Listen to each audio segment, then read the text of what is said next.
Previously in this series, Ian and his team finally broke free from the Special Forces Training Center, surviving deadly traps, betrayal, and even a monstrous wolf.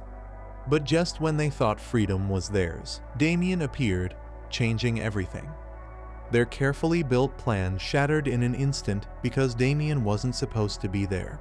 The future itself had been altered, and what followed? A clash so intense that even Ian's deadliest tricks barely scratched him. But here's the twist: Damien carried the very family crest Ian thought belonged only to him. What shocking truth is hidden behind that mark?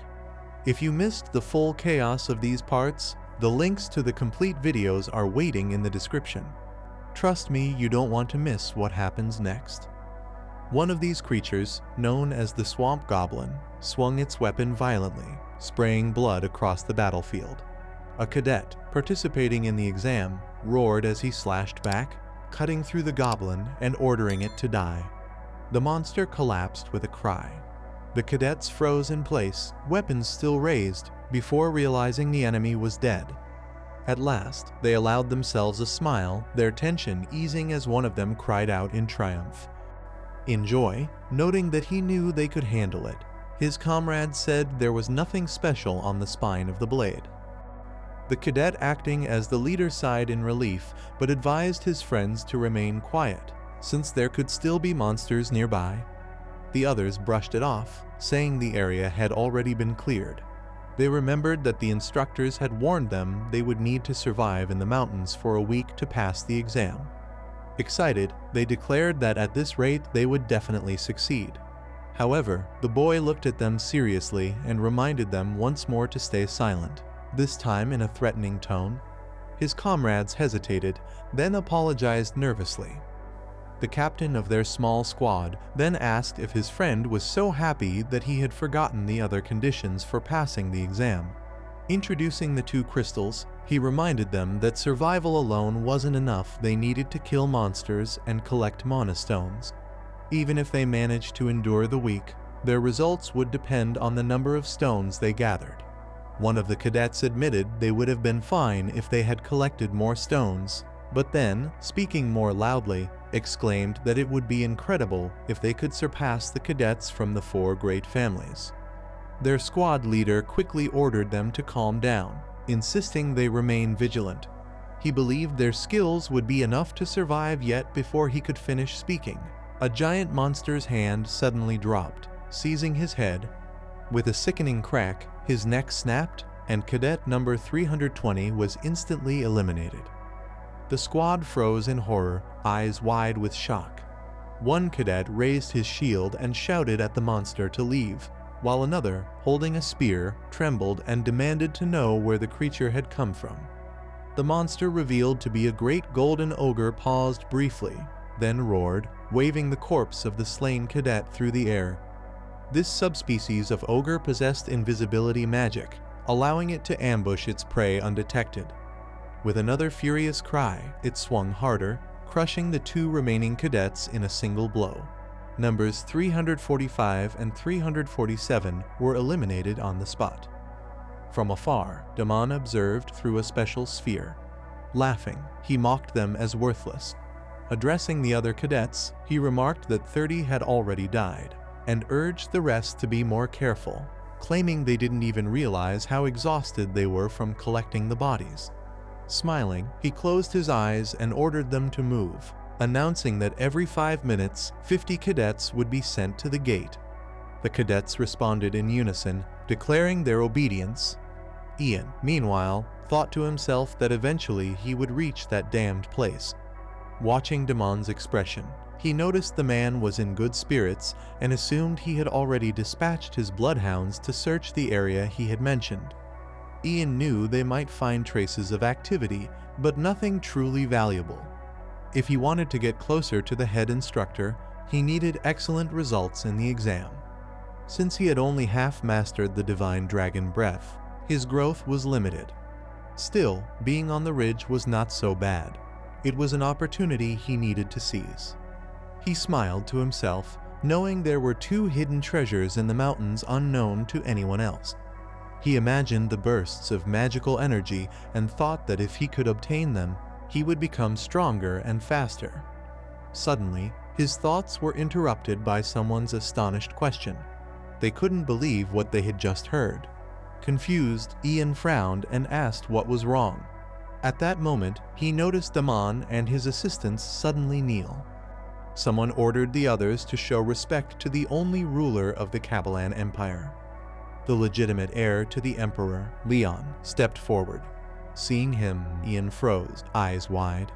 If his memory was correct, 500 cadets had died during the exam, but nothing unusual had happened at that time. Yet now, as he looked closely at the younger Leon, Ian realized something extraordinary was unfolding. He couldn't understand why Leon was here. Since the Crown Prince himself had come, there was no way this was something to be taken lightly. He remembered the last time he had seen Leon just before his death and rebirth. Yan was pulled from his thoughts when Leon expressed his happiness at seeing all the cadets. Yan reflected silently, remembering that Leon had been the last person he saw before he died. To him, Leon's face was that of a monster, someone who had treated his life as nothing more than a toy. Fear tightened his chest as he looked at Leon, who reminded everyone that he was the Crown Prince of the Kabalan Empire. The cadets knelt to greet him, and Yan, bowing as well, pressed his lips tightly. He had believed he would never feel regret again, yet now anger flared within him, boiling over as he stared at Leon. Suddenly, Leon declared that the cadets should speak without fear. With a frown, he asked those who wished to leave this hellish place to raise their hands.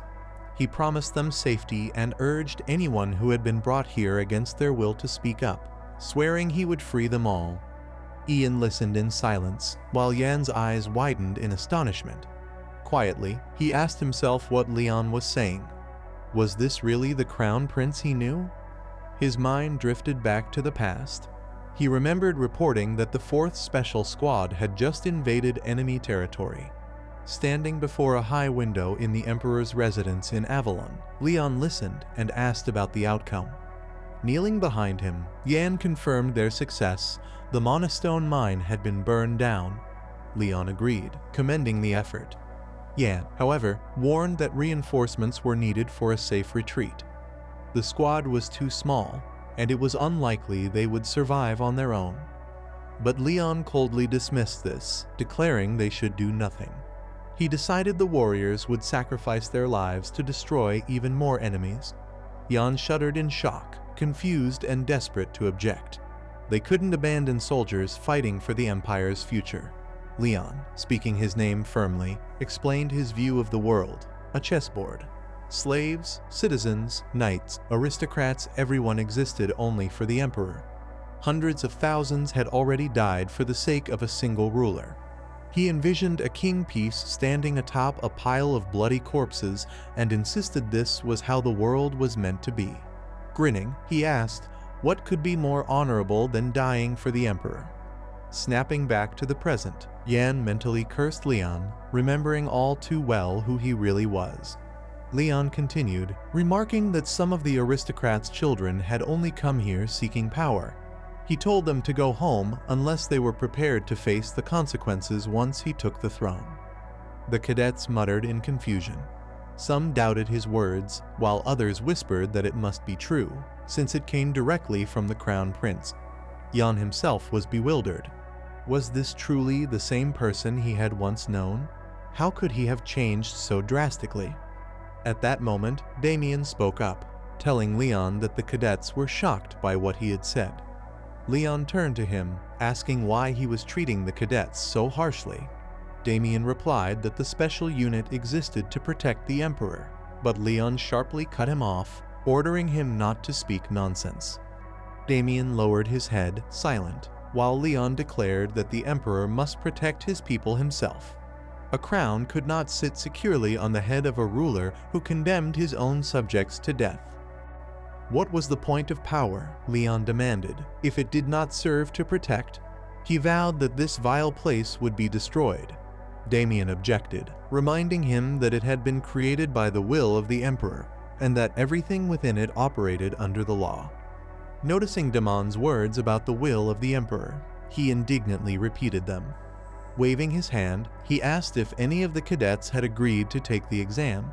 He promised he would withdraw his statement if at least one such cadet was found. After waiting briefly, without receiving an answer, he asked again if it was true that not a single cadet had volunteered. He understood what would happen if everything continued at this pace, and in the end, he asked Damon if he saw that no such cadets were found. Damon narrowed his eyes in displeasure, mentally calling Leon a populist. Suddenly, one of the cadets stood up and apologized, drawing Leon's attention. It was Ian, who confidently gave his number and declared that he wanted to participate in the exam. Repeating the number in his mind, Leon realized it sounded familiar. He remarked that, as far as he knew, low-ranking cadets were often treated unfairly and asked Ian if he didn't want to escape this place. The other cadets looked at Ian in shock, calling him crazy. But Ian firmly responded that, as Leon had said, while some treated them badly, they were still equals in many ways regardless of rank. He added to himself that he could not allow the exam to be cancelled.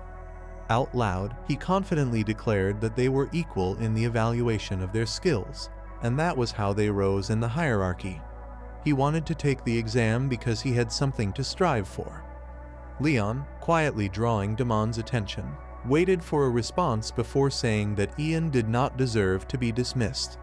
Closing his eyes, he promised not to go back on his words. He ordered that the exam should continue, but warned that he would personally oversee everything. Damon agreed and, stepping forward, urged the others to look at how generous the Crown Prince was. He recommended that the cadets do everything possible to repay his kindness. The cadets obeyed. One of the instructors then stood and announced that, in that case, they would proceed. Another instructor added that the cadets should listen carefully as he explained how the warp gate functioned. They were to pass through the gate and be teleported to the mountain range, where their location would be determined. He also warned that sometimes, due to errors, cadets' bodies could be split during teleportation, but insisted they had nothing to worry about. Though clearly uneasy, the cadets remained silent.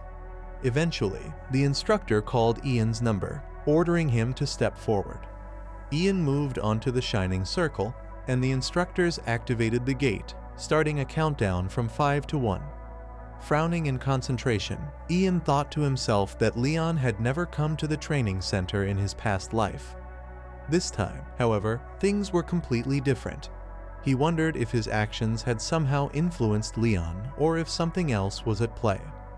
As the countdown ended, teleportation began, and Ian's body vanished into the bright light. Even as the process unfolded, he couldn't help but question what had truly happened with Leon. Within the Blade Mountains, Ian's body gradually reformed, and after checking himself, he noted with relief that all his limbs were intact. As he walked forward, he looked around and cursed, questioning if teleportation had thrown him into a wasteland. He decided the first priority was to find something usable as a weapon. Suddenly, a familiar scent reached him, one he had not smelled in a long time. He realized he was in Wind Valley within the Blade Mountains. After analyzing the situation, he noted the stench of sulfur mixed with the valley's demonic energy. Suddenly, a growl came from behind him. Turning around, Ian saw a monster leaping at him. At the same time, a massive Kotu griffin swooped down, screeching as it attacked a group of cadets. Terrified, they stammered to each other, urging everyone to run, certain the beast would kill them. The griffin shrieked again and opened its jaws wide, but in the next instant, its massive body was split cleanly in two by Lorna's blade. Using the 15th stage of the Dark Soul Stardust, the cadets immediately recognized her and shouted her name. She, the number 1 cadet, calmly looked at them, and then at the destroyed monster. The cadets thanked her, admitting that without her, they would have died. Observing the squad's condition, Lorna noticed many were injured. She asked if their group was really made up only of low-ranking cadets. One of them confirmed, explaining that most were ranked in the 700s and heavily injured. They had planned to retreat, but monsters blocked their path. With a trembling voice, he asked if she would allow them to follow her, at least until they left the valley. Lorna replied that she didn't care, and the cadets gratefully thanked her. Ignoring their gratitude, Lorna lowered her head slightly, addressing Young in her thoughts. She couldn't believe he had already dropped out, not when he had shown confidence even in front of the Crown Prince. She couldn't understand why he would disappear now. But her thoughts were interrupted as Cruel approached, mocking her for making foolish choices again. With disdain, he asked if she was really planning to walk around with these cadets, calling them unfit even to serve as a human shield. As cadet number 2, he stepped closer and sneered, asking if she intended to become their nanny. He assumed she thought pity would help them. Lorna, staring at him seriously, ordered him to watch his words. In her view, it was wrong to judge someone based solely on their number. Cruel smirked, suggesting that after the exam, the number 1 spot would belong to another cadet. Lorna warned that if he only focused on rankings, he would miss what was truly important. At that moment, Casa, the number 3 cadet, intervened. She noted that they seemed to have plenty of free time, considering how they were arguing. Looking at Cruel, she remarked that he was being short-sighted. When he demanded an explanation, she reminded him that while they were graded individually, they weren't required to compete with one another.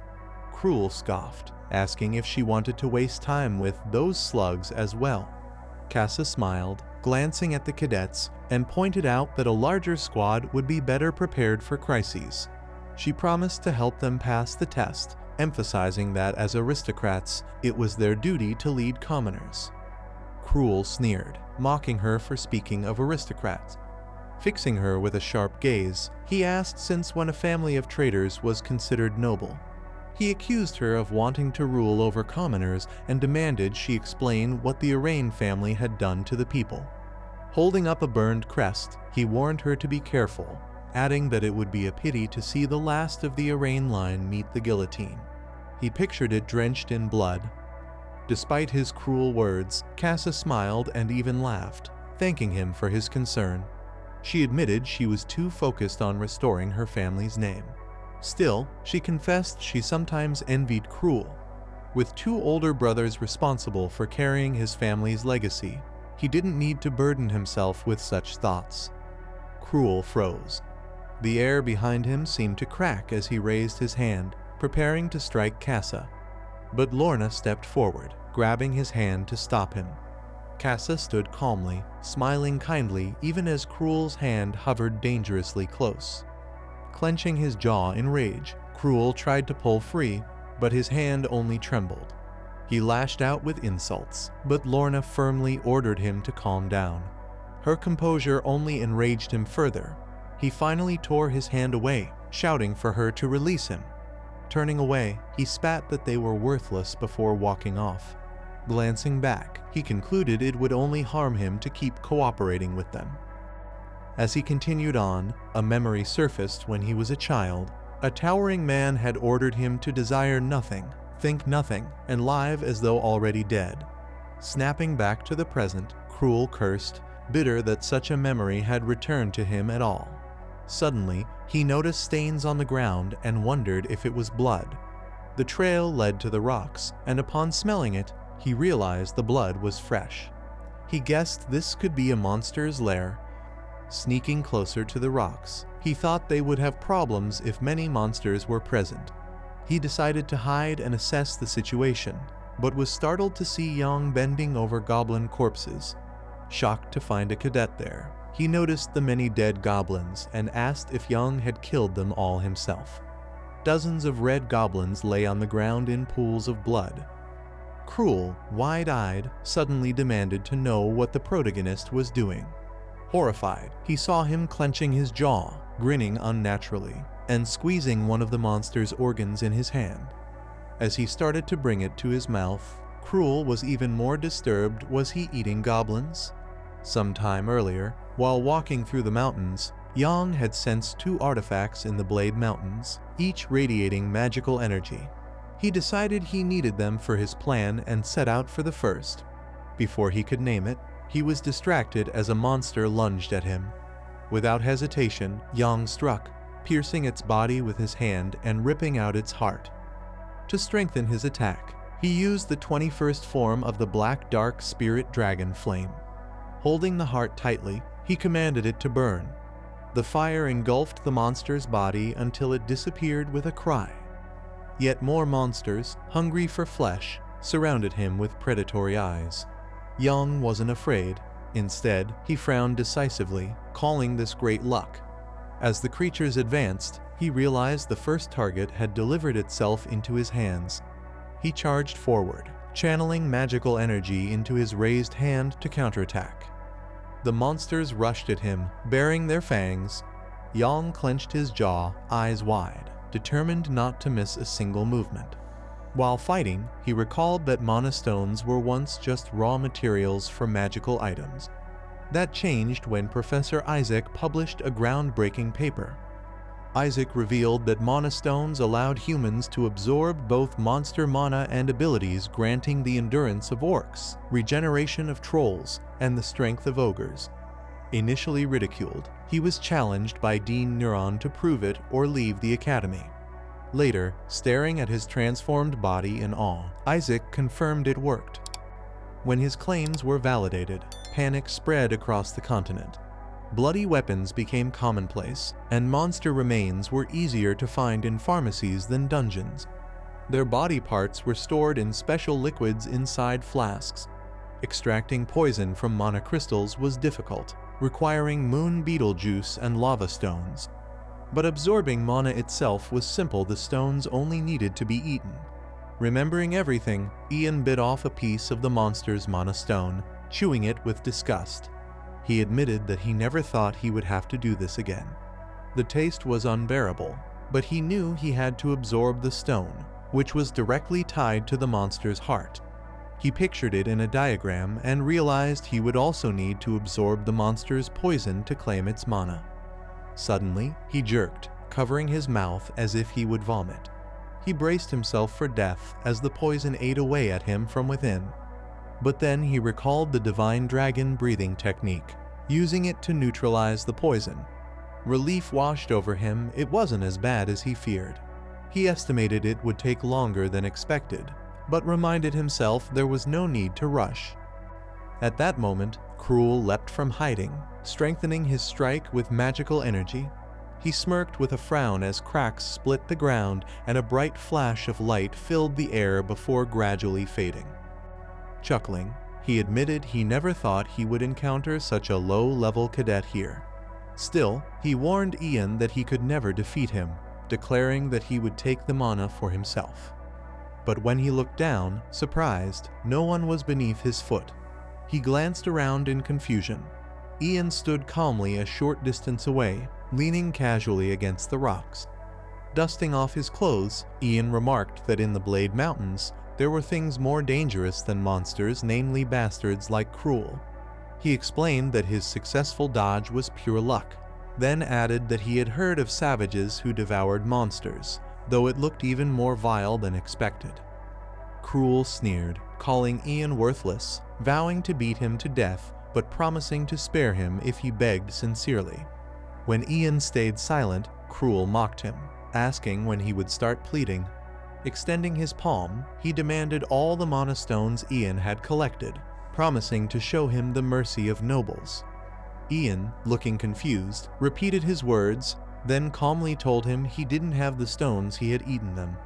Enraged, Cruel accused him of lying, saying he had intended to show pity, but the savage was too stupid.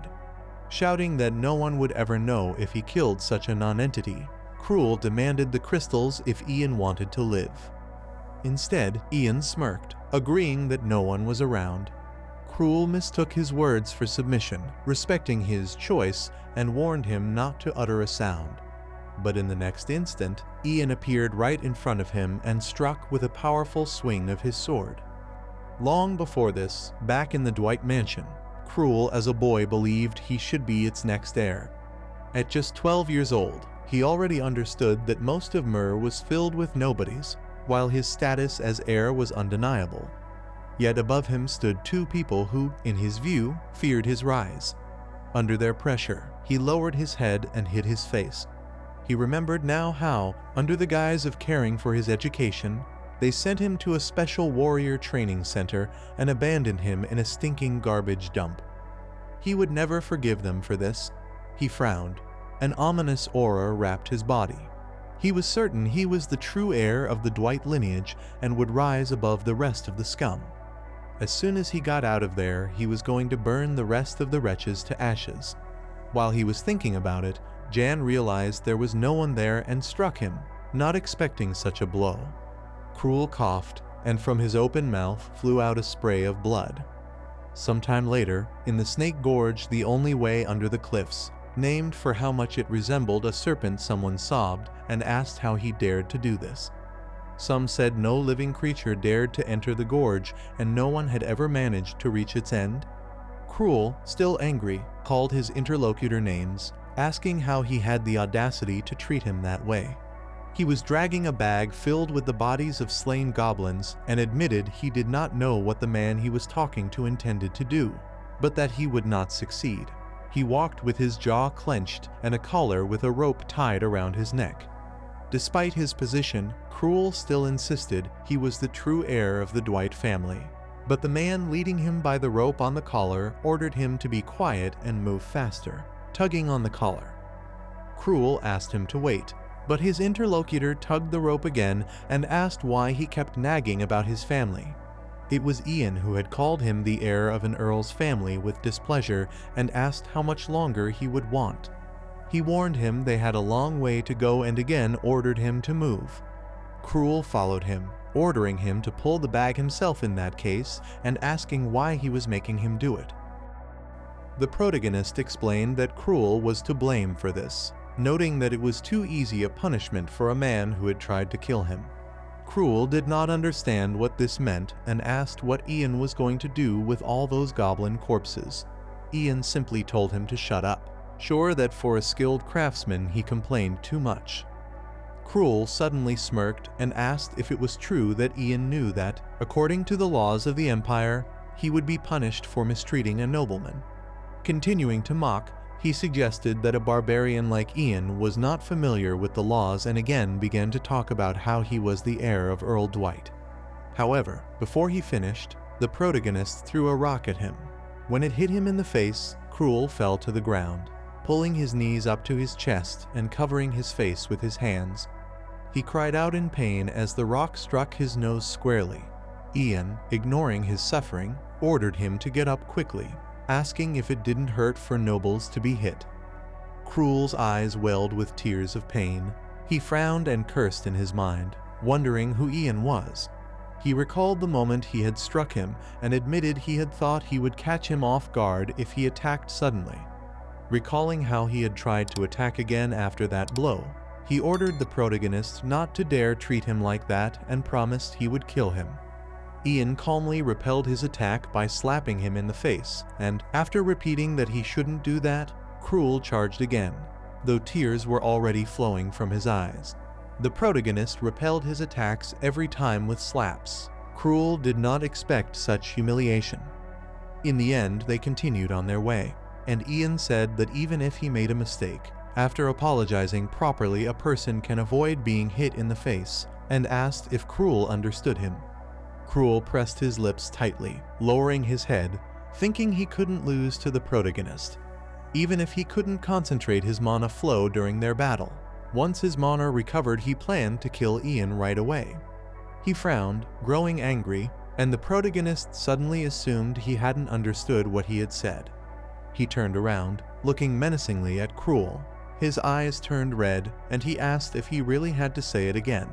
Cruel, who had a menacing aura in the air, frowned, wanting to say something like a threat, but then suddenly calmed down and said that he respected Young and wanted to be friends with him in the future.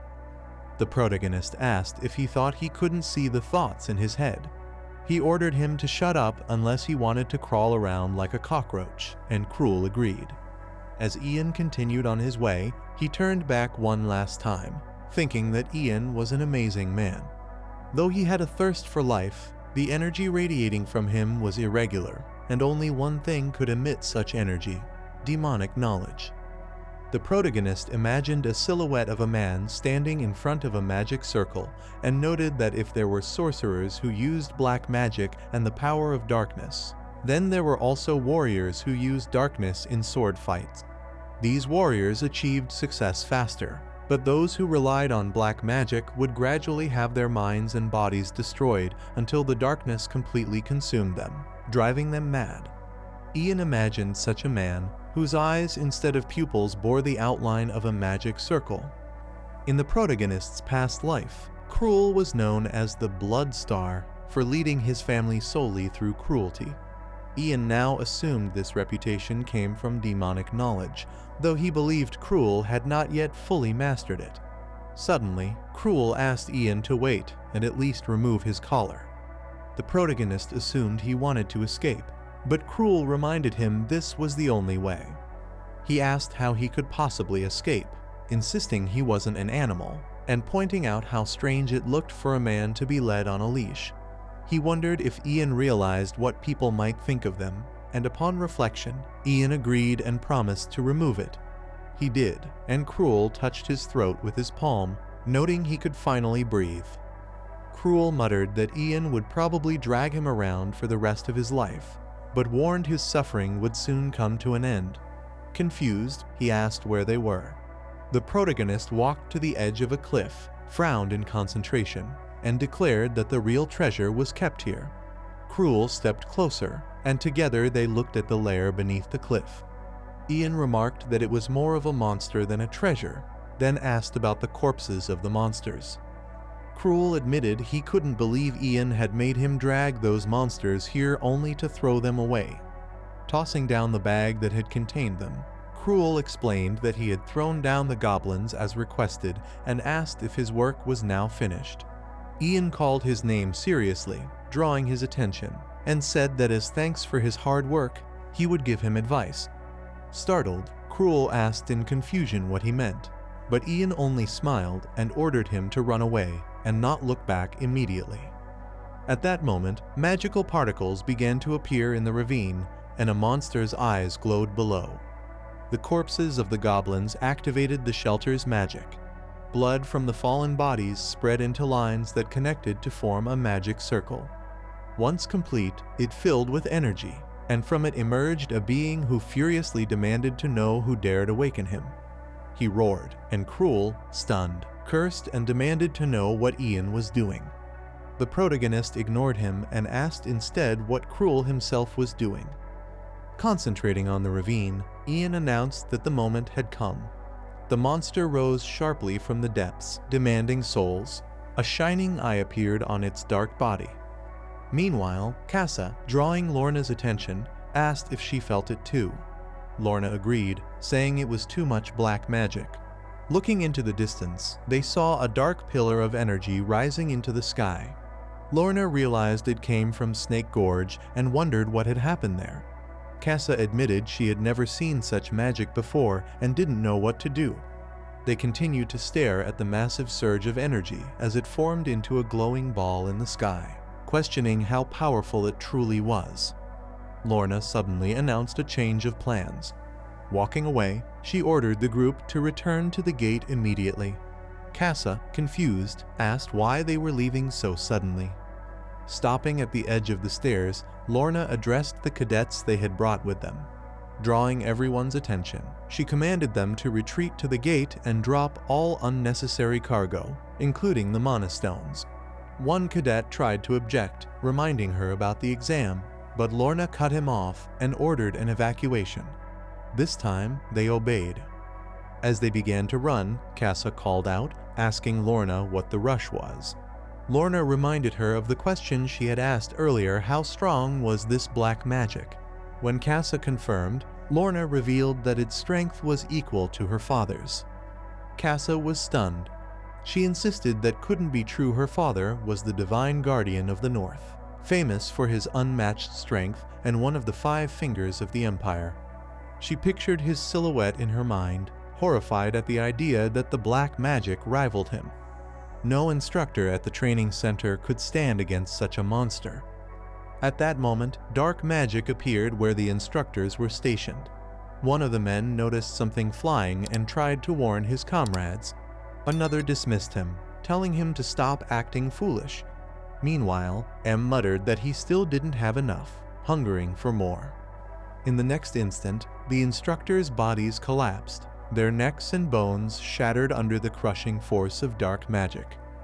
Elsewhere, a cadet fighting beside Roman shouted in disbelief at the scene. Swinging his sword in desperation, he asked what madness this was. Roman, weapon raised, told him sharply to keep fighting. But then fire erupted around them, and screams filled the air. With a twisted grin, M stuck out his tongue, revealing a magic circle etched into it. He ordered the survivors to surrender their souls. Meanwhile, Lorna and Kassa's cadets hurried toward the gate, pushing each other forward. They were close until someone suddenly claimed to hear a sound nearby. Lorna ordered everyone to stop. Her eyes narrowed as a figure emerged, blocking their path. The man declared that the voice in his head told him not to stop, but to give his soul. He raised his hand, repeating the words. His body began to deform, and Kassa's eyes widened in horror. A moment later, he exploded, spraying blood into the air. Lorna took her stance, ready to fight, asking if this was an ambush. Kassa shouted that it wasn't, pointing ahead. The blood from the boy's body began to twist and form a pattern. As the outline took shape, everyone realized it was a magic seal. From within the seal, M appeared, announcing that he had found the cadets. One of them grabbed his head in pain, another covered his mouth, overwhelmed by the oppressive presence. Lorna, eyes sharp and jaw clenched, warned everyone to be careful. The seal opened fully. M stepped out, declaring that it was the cadets who had awakened him. Skulls floated in the air around him as he emerged. He thanked them mockingly for his awakening, promising to repay them with their deaths. At last, the ancient Lick stood before them, his gaze fixed coldly on the terrified cadets. Some time ago, magicians were troubled. Magic was infinite, yet human life was limited. Seeking to overcome this, they drew magic circles around themselves. The most ambitious among them discovered a way to comprehend all magic by activating these circles. In their greed, they sold their souls to darkness and gained eternity. One such mage, upon activating the circle, tore his own head from his body, transforming into a monster that despised all living things. This monster was a Lick. His severed head almost immediately decayed into a skull. The cadets screamed in terror. Lorna, staring intently at him, shouted that he was not just an ordinary Lick. Over countless centuries, he had absorbed innumerable lives. She demanded to know why such a creature had appeared now. Meanwhile, another cadet questioned their leader about why they were suddenly forced to flee. It was Todd, running alongside Jake, both trailing Roman. Roman, rushing forward, snapped at him to shut up and look around. When they obeyed, Jake and Todd were horrified to see corpses scattered everywhere. All the cadets were dead, but they couldn't comprehend who had slaughtered them. Roman frowned and silently muttered the name Yen, recalling what had happened just before their teleportation to the Blade Mountain range. Approaching the protagonist, he noted that Yen hadn't been able to escape either. Still, he asked if things were truly as bad as they seemed. Yen sternly warned him to stop talking so much. Roman then asked if he intended to head into the mountains with him, warning that it was dangerous to be alone. But the protagonist didn't care. He was determined to go alone. Since they shared so much in common, Yen decided to tell Roman something. Roman flinched, surprised, and asked what it was. Looking him in the eye, Yen ordered him to immediately run through the gate if he ever felt something terrible approaching. He also warned him to abandon even the thought of the exam in such a case. Roman clenched his jaw, realizing Yen had planned this from the start, yet still couldn't understand what exactly he meant. At that moment, M stepped forward, mocking the cadets as pathetic mortals who had disturbed his slumber. Lorna commanded everyone to forget about the current gate and head for Gate 3, since it was the closest. Frowning, she repeated her order, insisting they all escape. Kassa shouted back, urging Lorna to run as well. But Lorna drew her sword, refusing to retreat. She declared she would stay behind to hold off M. Taking a battle stance, sword in hand, she told Casa to focus on helping the others escape. Casa protested, saying Lorna couldn't fight alone and insisting she stay as well. But Lorna cut her off, reminding her she had to survive for the sake of her family. Silenced by this, Casa paused, then reluctantly agreed. She ran off, promising to do as Lorna said. Inwardly, she clenched her jaw, apologizing to Lorna in her heart, regretting that she couldn't stay and fight alongside her. Meanwhile, M sneered, calling Lorna a fool. Did she truly believe she could stop him alone? He dismissed her as a mere mortal. Lorna remained silent, but in her mind she resolved to try, because she held two advantages. First, her sword was forged of mithril, a metal deadly to the undead. She wanted to consider her second advantage, but before she could, M began chanting. Frowning, Lorna studied him closely. Behind him, floating skulls multiplied, arranging themselves into a circle. M completed his incantation and unleashed his spell, Magic Skull Projectile. A magic circle formed before his mouth. The skull shot forward at incredible speed as he roared for Lorna to die. Lorna headed towards the skulls, using the jump of opposition from the Dark Ceremony. She managed to dodge their attacks with the help of the spell wings of the Wind Bird. However, as more skulls closed in and launched additional attacks, she hurled her sword forward. A flash of magical energy erupted in the air as several skulls were destroyed. The Lick stood still, watching. Lorna seized the moment, using the flash as cover to move behind him. Shouting that she had another trick, she activated a strengthening spell to empower her strike.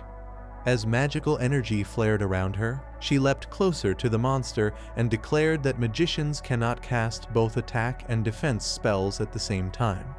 She was certain this would secure her victory. But her confidence shattered when she froze, eyes widening in horror, as M cast another spell. As the energy from her strike dissipated, a glowing magic circle appeared wall of protection. It was a seal of defense. Lorna was stunned, unable to comprehend how M could cast two spells at once. Then, she noticed additional magic circles forming in front of the skulls. Shocked, she asked if the skulls themselves could cast magic. How many spells could these skeletons unleash? One skull took advantage of her distraction and appeared behind her, releasing a magical attack. Lorna failed to dodge, crying out as the blast struck her. She dropped her weapon. Another skull immediately bound her neck with a tentacle, while others coiled around her arms and legs, immobilizing her. Realizing her situation, Lorna cursed them. The skulls lifted her into the air as she demanded to know what kind of nonsense this was. She glared at M, calling him a vile creature, and ordered him to release her. But M coldly declared that he needed her. She was the only one who dared to oppose him. Lorna clenched her jaw as M activated another magic circle, intent on destroying her valiant soul and transforming her into a corpse that would serve him alone. A new skull emerged at the center of the circle. Lorna stared in horror as magical energy glowed from the crack on its forehead.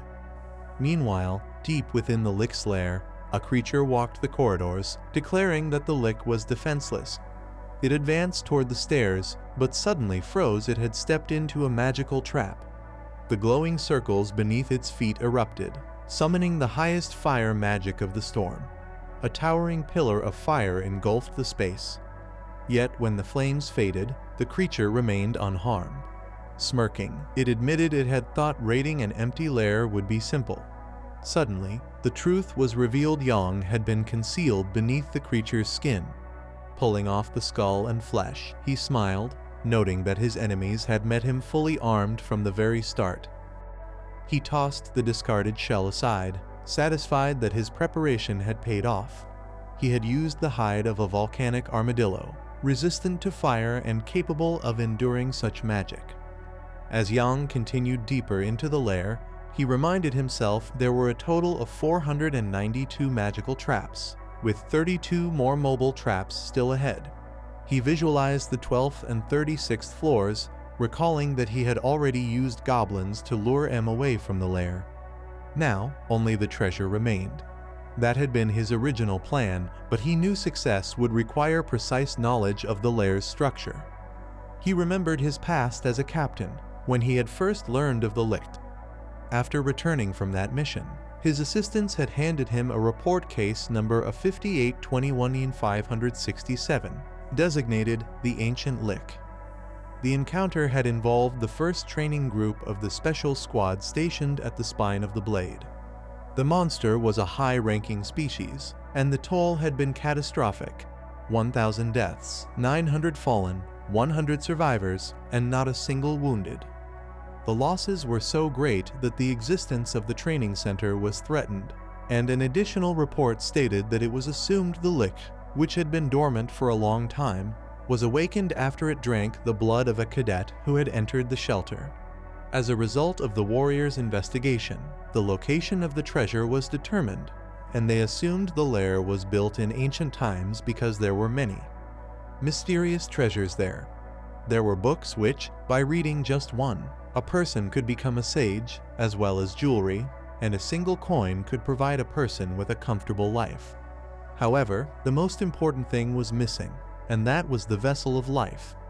Yang imagined a magical egg that stored the life force and mana of the Licht. The vessel that was lost in his past life should still be here now, and the protagonist remembered the supplementary report number 2, which said the researchers had discovered the place where the vessel of life should have been kept, and they assumed the vessel of life was destroyed during the battle with Mammon, but it was unknown who exactly did it. In the remaining half of the Imperial Scroll, the writer said it was possible to accept the contents of the vessel, but impossible to absorb its full potential.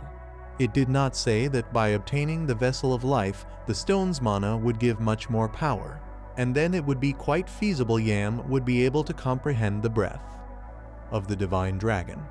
Smiling, he realized that by taking advantage of this opportunity, he would be able to surpass his level from the past. He continued walking and finally arrived at a place on the lower floor of the lair. He stopped in front of the high gate, realizing this was where the altar of the ancient LD should be. He decided to take a look at it and remembered what was said about this place in the reports. He quickly pulled a small object out of his pocket and decided to try it out. Throwing the dagger towards the gate, when it flew into the gate, instead of hitting, a small charge of magical energy appeared. After that, a magic circle shone in front of the gate, and the magical attack that burst out from it was directed towards Yan, but he managed to react and jump to the side. He remembered the reports said the gate was guarded, and now he understood what exactly was going on. Even before he reached the gate, this magical seal called Face Lock noticed him, and assuming it was an incorporeal sign, the protagonist realized everything was not so simple. In the end, gradually the magical creature began to dissolve, announcing the face was not recognized. It also wanted to say something about the correct face, but did not finish before disappearing completely. Yang Eng noted there was one way, and stepping aside he pressed his palm on the wall, assuming the place described in the report was somewhere here. He finally found it and pressed the right panel, causing the door on the side to open. It was a secret passage created for the transfer of slaves, and the protagonist remembered that in the second point of the supplementary report number 2 the person wrote they assumed there had been many slaves in the lair. They discovered a passage for them presenting the layout of the shelter. Ian noted this labyrinth was filled with primitive traps, and it would take him time to overcome it.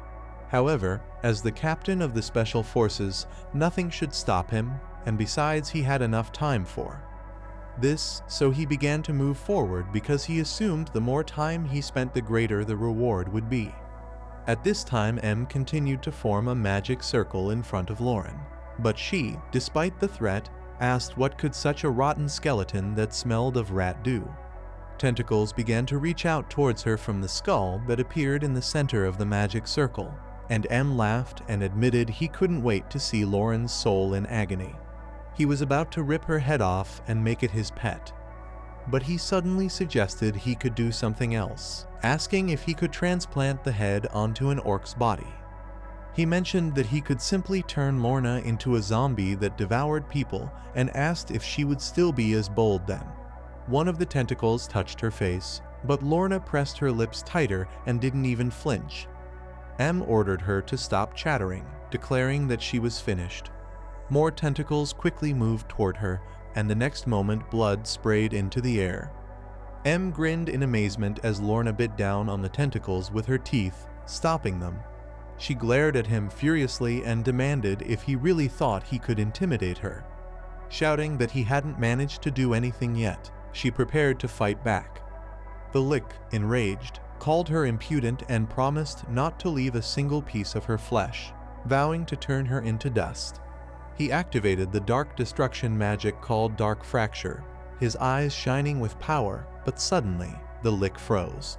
Lorna looked at him in confusion, not understanding why he had stopped attacking. M looked away, muttering that he felt something strange. He questioned whether what he suspected had really happened. Shouting in anger, he declared that the barrier on the altar had been destroyed. He sensed that the gate blocking the way to it had been broken and demanded to know who had dared to break into his lair. Not only that the top of the gate had also been partially destroyed. Realizing that Lorna was just bait, M pulled her closer with the tentacles. Lorna screamed as the Lick leaned over her, declaring that this was all planned. He realized that while he was distracted, a thief had infiltrated his lair. Lorna didn't understand what he meant by bait, but in his rage, he insulted her, told her to shut up, and unleashed a gravity wave that sent her crashing into the wall. She screamed as the impact left a dent in the stone, then collapsed, frozen and unable to move. Turning away, M ordered his skulls to return to the shelter and open the gate. The skulls spun in the air, forming a magic circle that opened gate number 27.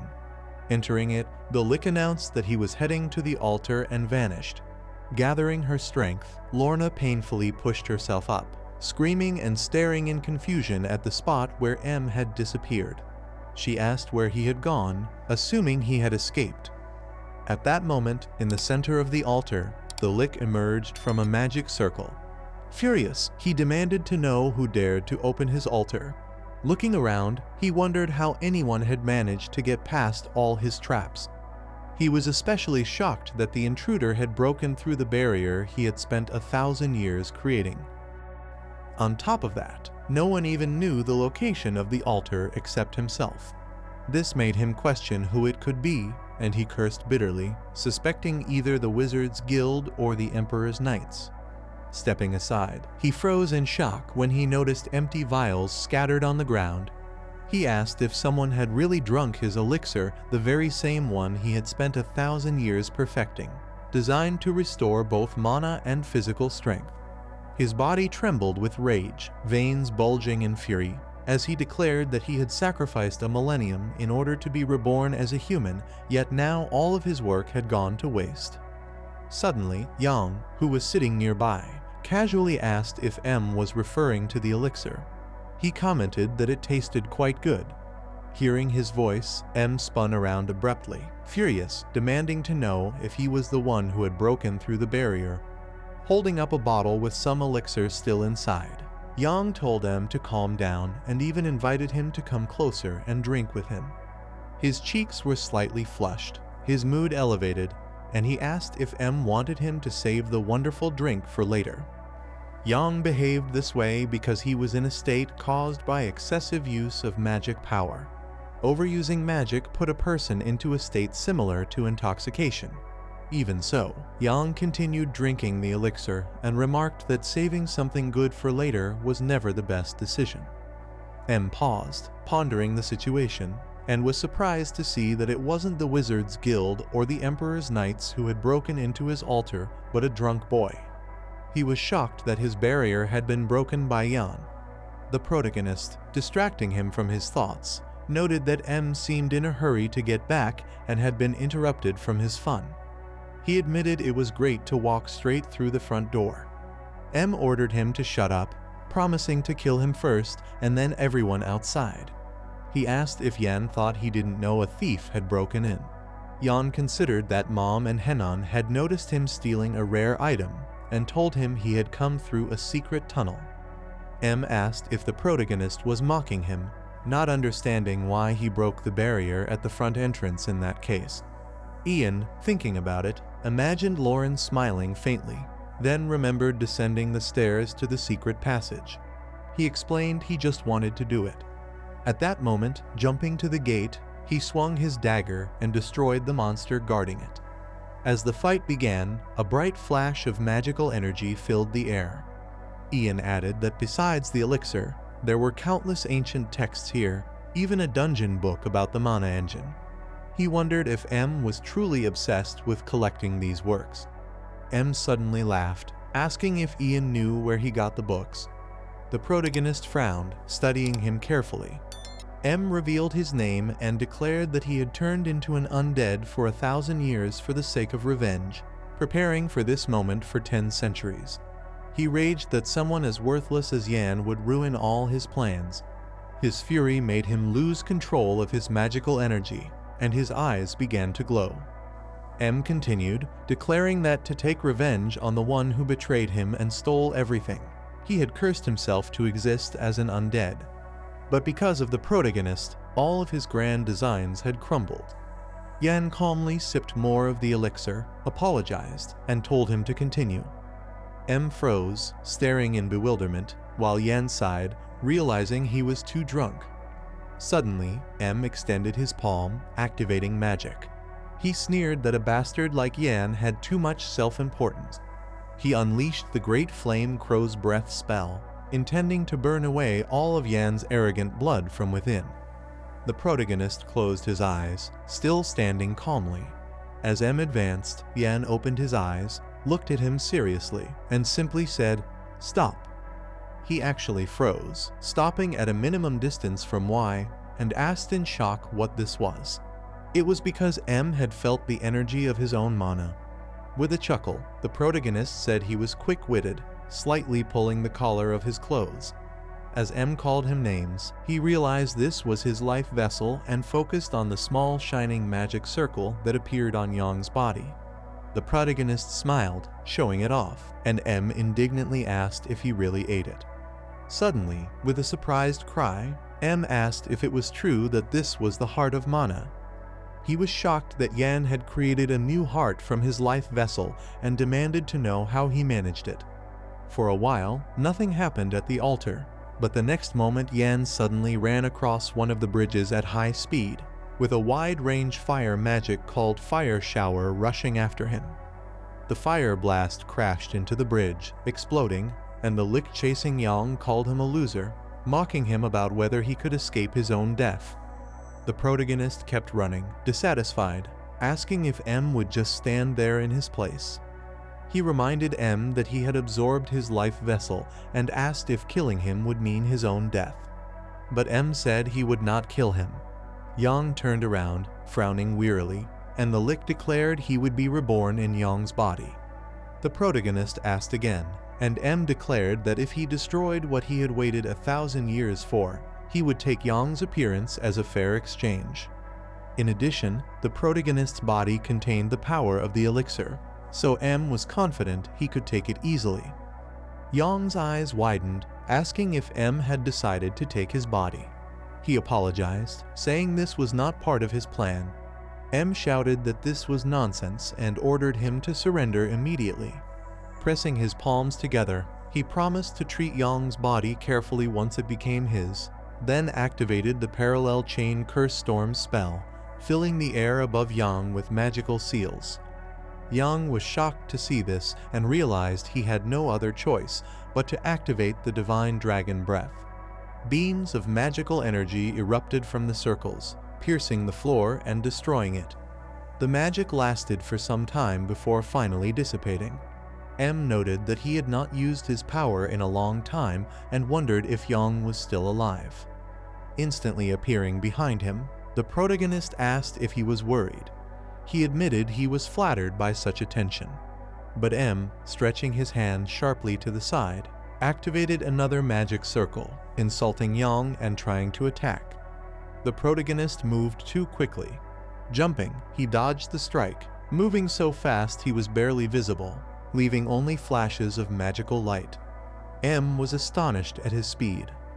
The protagonist used the Dark Dragon's rebellion, accelerating even further, and asked if this was all M could do. Calling him names, he charged toward the already destroyed gate, breaking the remaining part completely. He hadn't expected things to turn out this way and noted that mana was in constant motion within the heart, just like air in the lungs. He began to grasp the true power of the divine dragon's breath and thought about monster hearts, magic stones, and the elixir he had consumed. He was ready to devour anything to grow stronger, even the lick. He remembered approaching it, pressing it against his body, and waiting for the core to sink into him.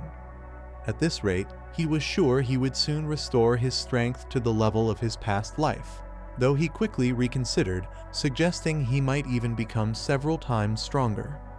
Frowning in concentration, he stared ahead, but then stopped abruptly, asking himself if this was a dead end.